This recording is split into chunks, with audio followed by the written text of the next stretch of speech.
on to Les Schwab Tire Center's Outdoor GPS, presented by Fisherman's Marine and Outdoor. Good morning, everyone. I'm Owen Hayes. You're watching Les Schwab Tire Center's Outdoor GPS, presented to you by Fisherman's Marine and Outdoor. And what a week. I hope that you had the chance to get out there before everything exploded. Doesn't matter if it was little rivers on the inside, meaning in the valley, or along the coast. Things went, it took a little bit longer than what forecasts had shown, but when it actually decided to go, everything blew up. We'll talk a little bit about that in our upcoming segment. We'll have some reports to share. Of course, I'll have my report from this week, and I actually have some photos. So it was a good week. Hopefully, you were able to send some photos in as well. We're going to be showing a lot of photos that everybody's been sending in here in just a minute or two, so pay attention to that if you have sent those photos over, and we'll show you exactly how to do that. There's two great ways, and there's multiple ways to do it. So we'll make sure that we get in there and show you exactly how to do it. In this upcoming segment, though, we call it the field report. We'll have river levels, turbidity, what the fish counts are doing. Yes, and there was somebody out there, one of the contests somewhere on that first springer going over the dam there at Bonneville. So we'll have all that information like we always do, and a couple of giveaways that we love to do. We're going to have that Abby's winner from this past week here in just a little bit too. So if you were entered into that, if you were not aware yet, if you're the winner, although I'm assuming that you're probably well aware, but everybody else will want to see that winning photo of that Abby's photo contest here in a little bit as well. And we're going to find out what this weather's going to really do. We've got a meteorologist here that's going to be able to give us real-time info on what's going to actually happen this upcoming week, and it looks like it's going to be beautiful. Peyton Majors, that is, and it looks like we've got a day or two that are going to be gorgeous here locally, but I'm not actually going to be here. I'm going to miss that really warm day, but we'll let Peyton inform everyone of that here in a little bit. Our guest in studio for the first time is Sarah Moss. She is with the USCCA. Now, if you're like me and you're a concealed carry license holder, USCCA had better be on your radar for a number of reasons. There's a lot of reasons why a lot of us have our concealed carry licenses. A number of reasons. And this is an organization that can help you with training, making sure that you understand what it is that responsibility actually is, and then insurance policies in case the worst actually did happen. This is a very interesting opportunity to learn from the USCCA, that is. We'll have Sarah to talk about that here in just a little while. Then we've got two different tech tips. Now, it's spring Chinook season, full blown. We've only got a couple of weeks left on the Columbia before that initial closure, although there's still lots of, I shouldn't say that way. There's several questions already coming in about the possibility of extensions. Well, we've talked about this on the show for ever, 17-ish years now. We don't know. It's impossible to tell what's going to happen post April 6th. So I understand the question, but there's just no way to answer that question. It all depends on what happens at Bonneville, what the success rates are like, and this and that. And that all falls down to conditions. So we'll get that out of the way. There's just absolutely no way to determine if there's going to be some sort of an extension. Now, that being said, based on what's happening to this day, we've seen evidence in the past where this is a kind of situation that does that. So can you plan post 6 for fishing on the Columbia for springers below Bonneville, that is? Maybe, but we'll talk a lot about that as we go forward the next couple of weeks. So hopefully some of the info that we give you can give you a reason to get out there before it closes, although conditions are interesting, but that will be a very good topic. But in those two tech tips, question was my go-to rig for plunking for salmon on the Columbia, which would fit in anywhere that you might go plunking for spring Chinook, and my favorite cures for spring Chinook eggs.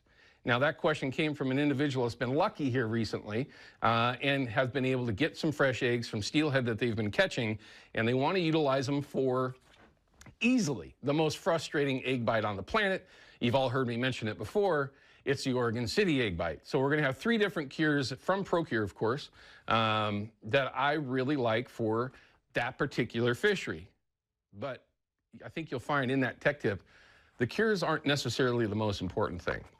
But we'll get there here after a little while. Then we're going to have your deal of the week from Fisherman's Marine, and it's at a very appropriate time especially with spring Chinook kicking off like it is now. Before everything blew up, there were some really good reports coming from the Willamette, and I say it this way, oddly enough, on the Columbia as well, although things have completely changed in the last 48 hours. So we'll, again, have a chance to talk a little bit about that in a bit. But let's go ahead and show you some of the photos that everybody's been sending in. And if you have been sending those photos in, it does sometimes take 2 or 3 weeks for those to actually make it to the air. So if you don't see it right away, don't be upset with Ryan. We just kind of run them as we get them, and we get a lot. And we'd like to see even more of them, and videos. We actually have one of those as well. First springer of the season.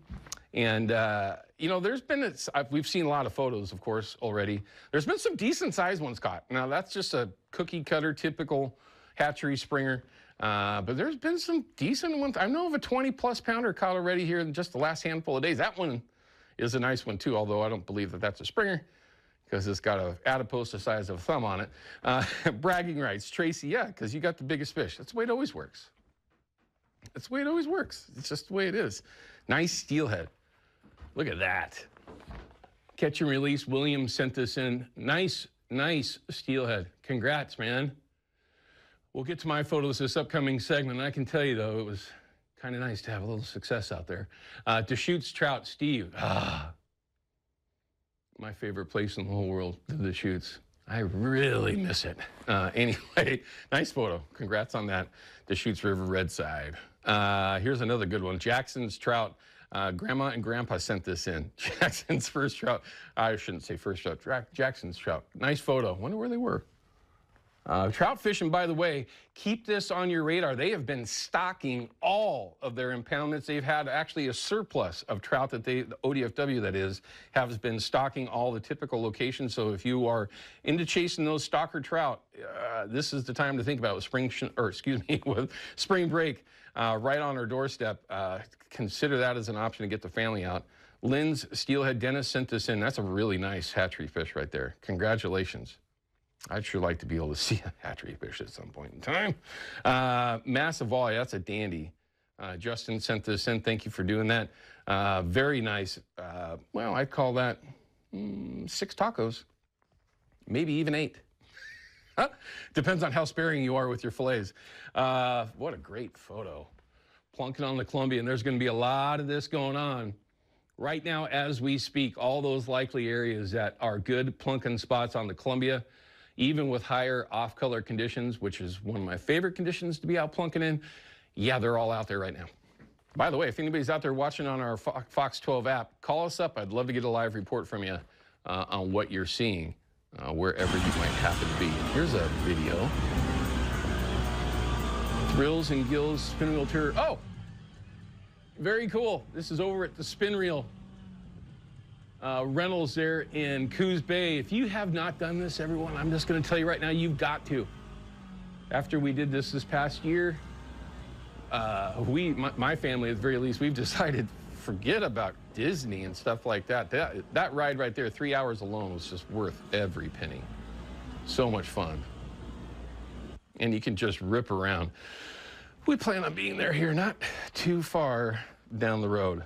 Also, if you like some winning free stuff, we're going to get to that in a second, that Abby's photo contest. But this is how you send those photos in. It's the Fox 12 app. It's free. Download it when you do so.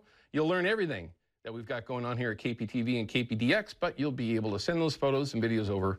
And like I said, we love showing you off. And this giveaway at Abby's has become extremely popular. It's easy to enter in. It's gps@abbys.com, and you enter in a good photo, right? It's a photo contest. When you win, you're going to get a gift card for a giant pizza of your choice. And I've already said my favorite, one of my favorite breakfast is cold pizza. Maybe I'm weird. Some people have messaged and said that's kind of weird. I don't know why that's weird, but it's delicious. And Abby's is right there at the top of the list. And we appreciate them doing that photo contest for all of our viewers that are out there. All right, we're going to cut to a break. When we do come back, and you can see, oh, this is the winning photo. Look at that. Look at that. Oh, they're plunking. Ah, that's Meldrum Bar. Sorry, I can tell by the rocks. That is the winning photo. A couple of steelhead with the kids, and it looks like Grandpa out having some fun. Very, very cool. And I guarantee you there's some folks that are out there today, might not be a lot of rocks showing. But we'll find out more about those conditions this upcoming segment. So don't go anywhere. When we come back, we're going to have our report segment. I got some photos of my success. I'm not in them, unfortunately, because I fish solo. But we also have a couple of phone calls that are coming in. I got David from Staten, Bill from Auburn. If you want to join in, it's the North American Metals Hotline, 503-548-6777. We'll be back with more Outdoor GPS in just a couple minutes.